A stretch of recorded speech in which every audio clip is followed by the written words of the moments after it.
Hi, it's Scarlett Johnson, and I am running for Mequon-Thiensville School Board. I just finished with the League of Women's Voters Forum, and I decided that I wanted to discuss the one question, of course, that I sort of had a little freeze at. I did not hear my name called, and then the question came up, and it's on the subject on which I know a great deal, which is equity. And so I was able to, in the forum, I was able to go back and say what I needed to say about it in the 1 minute time frame that we had, so it's not very long. But I really, just thinking about it, it's such a crucial point. And Paul Bazell, who is somebody who I'm running against for this position, made a statement, and I've been thinking about it, and I really want to address it now while it's fresh in my head. He had said that equity has been politicized, it's no big deal. He was a board member when it was implemented, and it's great, and it's, you know, sort of what stakeholders are told about the sort of the equity project, that it's really just about, you know, making sure that all kids have what they need. But that's not what I'm talking about. Of course, everyone wants all kids to have what they need in order to thrive, and we want all kids to have equal opportunity. But equity is not equal opportunity. Equity has a far deeper meaning, and if you've read as many of the materials and you have attended DPI, the Department of Instruction, if you've attended their equity, they put these on for free. The network, they have about 3 hours every Thursday. They will have sort of conversations on equity, and they'll bring in consultants, and it's on Zoom. And I've been sitting through these pretty regularly now for over a year. It was a little sporadic, but now just about every Thursday I sit and I watch or listen to these Zooms, and they are paid for under the IDEA project by taxpayers, and what I hear is often very disconcerting.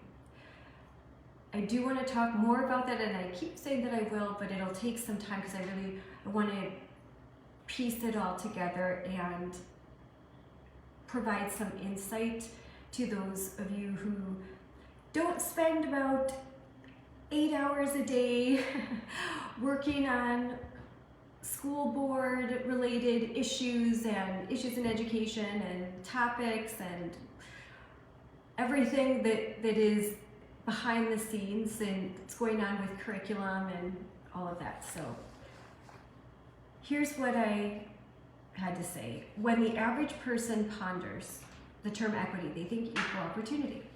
In reality, equity in education policy translates into equalizing outcomes among identity groups. Equity should refer to the principle that everyone must receive fair and impartial treatment, regardless of their identity. All individuals must have equal opportunities to participate in and benefit from our school district's programs. MTSD should ensure that every single student is seen, heard, and valued, not as an identity group, but as a singular personality, not simply the representative of a monolithic group. Children should not be labeled victims and oppressors. Children should not feel guilty, nor should they feel just disempowered. They shouldn't have their agency taken away from them. So, more on that. I wasn't probably able to say all that because it's pretty long. But I will say this. We are increasingly asking ourselves, should we look at each other through these identity markers? Should we pay more attention to the color of our skin instead of the content of our character? I believe the answer to that is no, we shouldn't. However, those who support the Equity Project would disagree. DEI, diversity, equity, and inclusion advocates argue that our society will continue to be governed by unacknowledged racial power relations that operate through institutions and pretend to be neutral, but are in reality racist to the core. Ironically, this purportedly inclusive approach is inclusive only towards those who accept the premise that racism is baked into our nation's DNA. I know this to be true, because if you are a woman of color, if you are a Latina woman, or if you are like some of my friends, like Adam Coleman, who is a brilliant and strong Black man, a great father, and a great human being. If you're like my friend Bill Brewer, who is just an amazing guy, he's running for school board and singer, and a veteran, a former Air Force pilot, a great guy like that. It doesn't matter. Suddenly, your intersectionality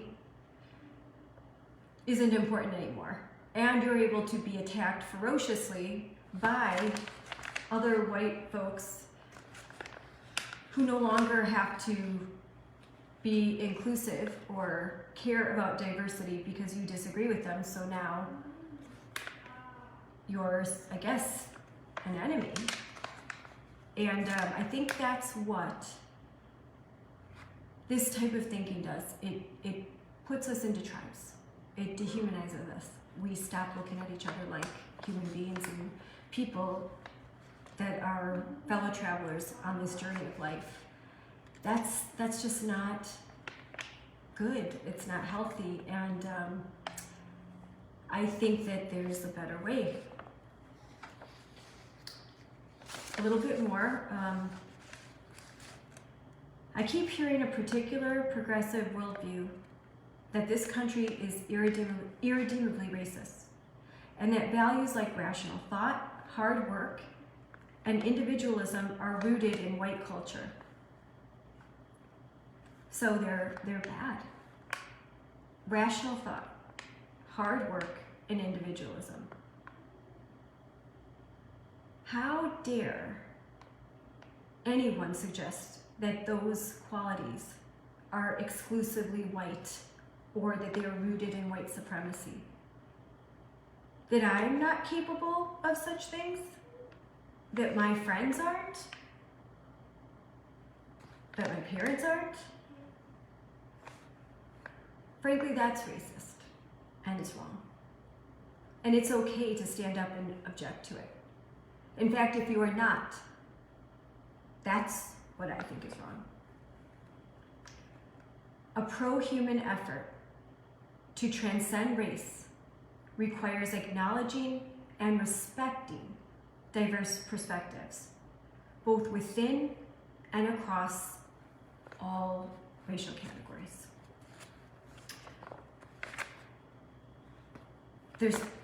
What else can you say after that? I think that I've made a case that equity and dividing children in particular, pitting them against each other and teaching them to see color and promoting race essentialism, a very destructive ideology that was rejected a long time ago, and I really can't believe it's rearing its ugly head again. Race essentialism is just abhorrent. We should reject it. So it's not only morally wrong, it doesn't work. It particularly doesn't help the children that it's meant to. It doesn't raise test scores. It doesn't close achievement gaps. It doesn't prepare kids better for college. It doesn't provide them more tools for success. It might be successful in creating social justice advocates, but our children aren't tools by which we're supposed to view them as a way to radically change the world the way that we see it. And by that I mean schools, that's not their job. And frankly, as parents, that's not our job. Our job is to help them to become critical thinkers who will think for themselves, who will make good choices, who can look at the world objectively. We should embrace Enlightenment values. We should embrace liberalism. We should embrace individual rights.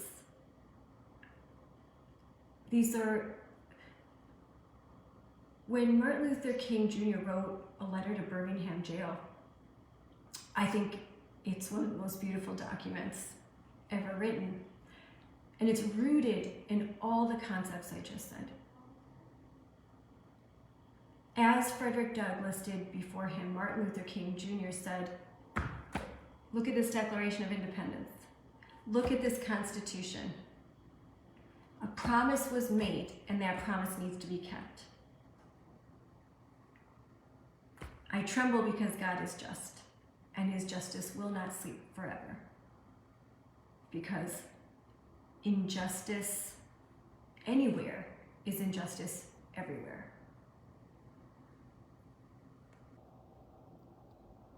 Those principles, those civil rights principles, that's what should be taught to our kids and written in our hearts. We should reject these divisive concepts, and we should reject educational policy that embraces them. I believe that these policies simply go to create a consultant class and money, funds that are very much needed to get kids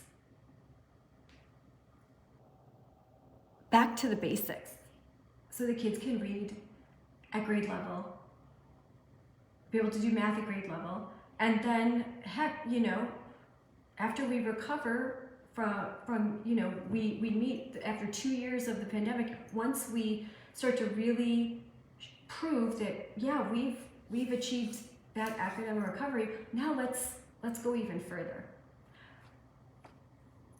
We need the funds now to fund teachers and boots on the ground. Our teachers don't need coaches. They need help. They don't need more 3-hour SEL presentations. They don't need to sit through more collaborative coaching sessions. They need more time planning and preparing. They need aides. They need specialists that will work with children. We need more teachers. As I've said, we built these beautiful buildings, we have more classrooms, and now we cannot afford to put teachers in them. Our declining enrollment is the reason. We have had a 7% decline in enrollment over the last 2 years, 263 kids. Our numbers were way off. How do we attract those families back? Not by double down, not by more equity. Nope. Not by telling parents, slow your roll, get out of here. Let the experts do everything. You don't have a say in your kids' education. That's not going to win people back. We need to be humble and express that there's been mistakes made. And now we want to move forward. We want to come together, and we want to provide our stakeholders greater transparency. We want to partner with parents. We want to give them a seat at the table. We've realized that, hey, maybe we've implemented some sort of fad policies that aren't working out, and teachers really don't like them either, so let's let's get some more boots on the ground. Let's get some more teachers in there. Let's pay teachers more. Let's incentivize. Let's provide some merit pay. I am open.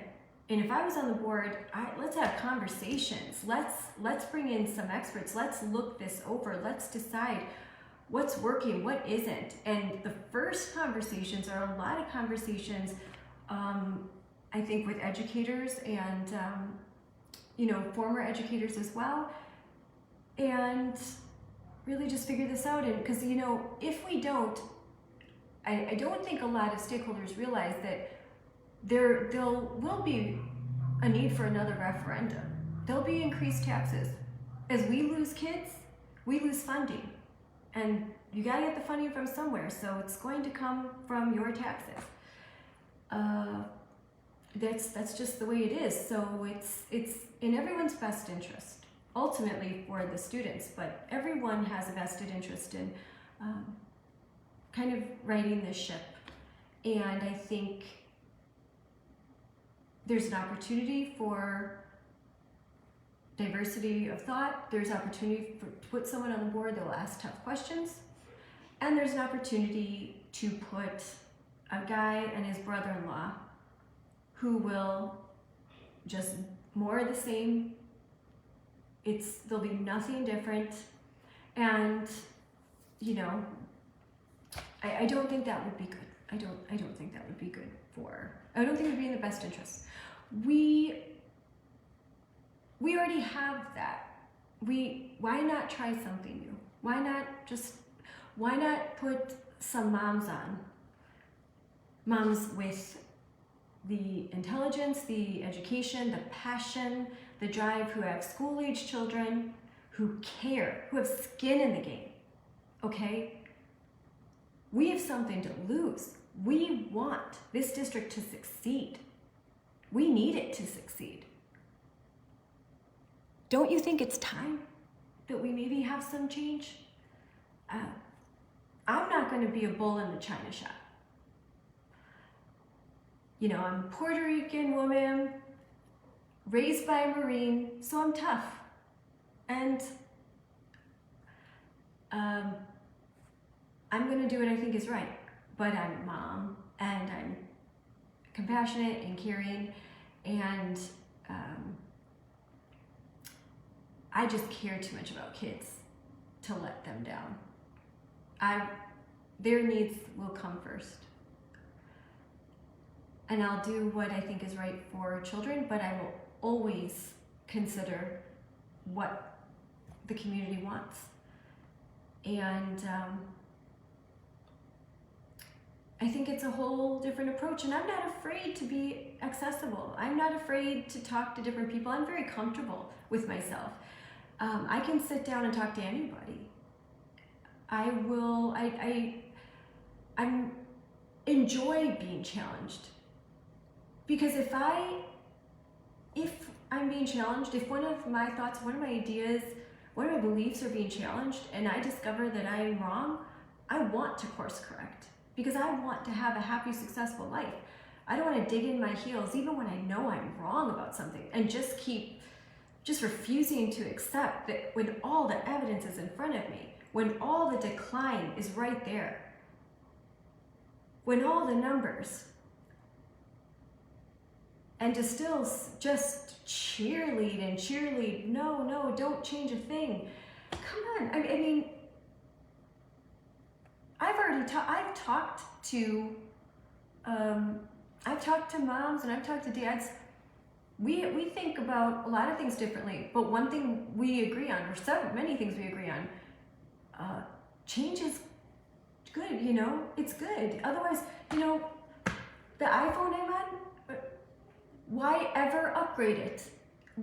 We can't do better? Well, of course we can. We're Americans. You can always tweak and make something better and work at it. Just this idea that we look at education like the only thing we can do that's different is find another fad idea, spend a couple $1 million on it and hire a bunch of consultants and waste money. I mean, why not do some things that work? Why not use common sense? I don't know. I just don't understand why these things are controversial. So, I guess that's all that I have to say. Truth right here. Someone's got to say it. I'm doing this. Someone's got to say the truth. Someone's got to tell the truth. Why not me? So, I'm hoping to talk to more people. What's been really exciting is, believe it or not, if you don't read the coalition website, you wouldn't know this, but I have a lot of friends with all over the spectrum, and I have been able to have a lot of really cool conversations with a lot of different people, and it's kind of growing exponentially. And I'm so excited that I'm kind of talking to people that maybe, weren't aware of the school board election or didn't know who I was. And once I talk to them, they're like, oh yeah, everything you say makes so much sense. I agree. And that is great. And like I said, there's some things that I'm being challenged on right now, and I'm reconsidering and wondering, oh, maybe I was wrong about this. Maybe there's some value in this program, and maybe not in that program. Again, it's just about listening and learning and being open. And frankly, all of these things that I'm telling you are in the handy little booklet. And the guide for candidates. And I've gone over this several times, and I'm just like, wow, it's great because it really validates my view of the school board.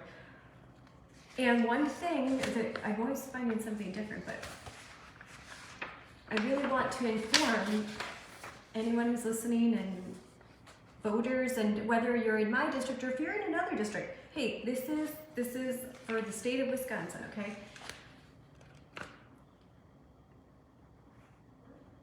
The qualities of a school board member: an open mind and readiness to learn, a vision and ability to understand changes in your community, the capability to articulate the philosophy and goals of the school and listen carefully and thoughtfully to criticisms offered by people with differing views.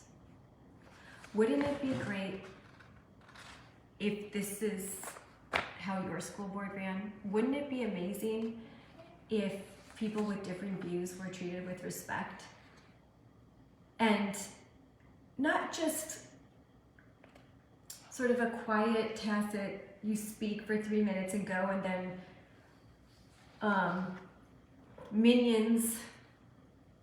little minions go out on social media and disparage you. And what was the last message I got? It sucks to suck. You have to block people left and right because of the hateful, terrible things that they say. You have to have cameras all around your house because you don't know what's going to happen next. It's sad, but it's a few, and it seems like they're big and powerful, but they're not. They're not. Ordinary people are bigger. There's more of us. There's more sensible people. I believe this community is a community filled with kind and thoughtful folks that they just want to live their lives. And considering half of their property taxes pay for these school systems, whether they have children in them or not, I would think that they may want them to be run competently, and they would want the primary focus to be excellence in education.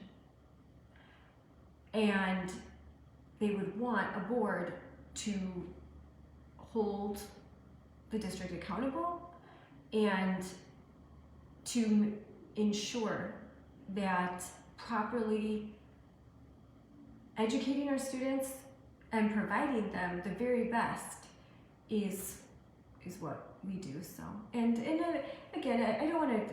It's not to say that there aren't good things going on in MTSD.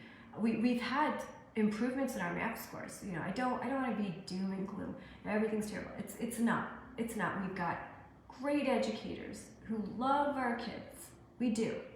But I mean, they work hard. We have principals that work hard. We've got board members that care. Particularly Andrew Hopkins is great. He's always asking questions, and he's, you know, I think he's doing a really good job. And even Eric Hollander, I thought last week did a really good job. Kind of spoke. Sometimes you don't hear people speak for a while, so it's always interesting when they do. And they dealt with a lot with the pandemic, and it wasn't easy. And we should definitely cut our teachers a break, and we should cut our district a break. We should, you know, but also there's some things that need to change. And those of us who have been on the front lines, like really just advocating and going through policies and writing the emails and making the phone calls and working really hard, you know, we know that, and I think that there's a lot of good things coming our way, and I think that things could be better with a different perspective. And so that's it. I hope everyone has a nice evening, and I hope these talks just provide some insight into who I am. I decided to start doing these, and I know it goes for a while, but as I've said, okay, I'm a Hispanic woman. When I start talking, pull up a chair and grab some coffee, because it's gonna go on for a while. You should, yeah, you know, maybe I should record some of the lectures I give my kids, especially if they've gotten they get a B. They're like, you're the only mom that's upset if you get a B. I'm like, well, B is expected. I'm kind of a tough mom when it comes to education. But I know what they're capable of, and I have high expectations, and that's just how I run things. You know, like I said, my dad used to say, he was a Marine, anything worth doing is worth overdoing. And if you're not going to give 110%, then why bother? And so that's just how I look at things. I'm very passionate, and I can live off 4 hours of sleep for a really long time. But I've done that a lot lately, because just trying to figure out, wrap my head around some issues, trying to run this campaign with the help of my kids. It's like me and my kids. Everyone said, who's your campaign manager? I'm like, it's me, and it's my college age and teenage children, and my husband, who is the best budget guy. I mean, he's great. He totally helps me out on that, and he's very supportive, and we'll be delivering signs. Yes, we finally will be delivering signs this weekend. I have a very long list of people who want them, and they will be available. We're going to do it, and we're going to start lit drops on Saturday for sure. And if anyone is interested in, if maybe you have a friend who isn't sure and they would like to talk to me, please let me know. I'd be happy to meet with anybody, go get coffee, have people over at my house.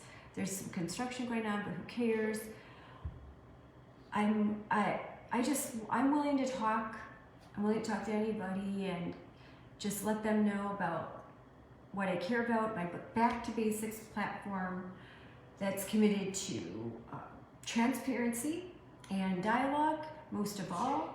Number one, academic recovery from the pandemic. And once we tackle that, then we've got to deal with the previous, 5 years of academic decline. And we can do it. We will be the #1 district in the state again. I know it.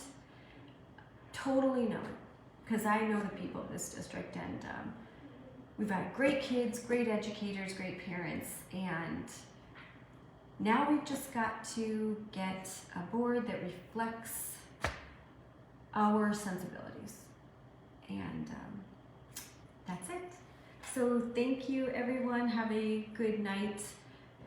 If anyone has, how long is this? If anyone has a friend that wants to watch 40 minutes of a potential school board candidate rambling on about equity, please feel free to share it. I'm really tired. So anyway, God bless. Thank you to all who've just been supporting me for a very long time. And you've had my back, and I will definitely have your back. So, and good night, kids. I've got to put mine to bed. They're staying up way too late. Bye.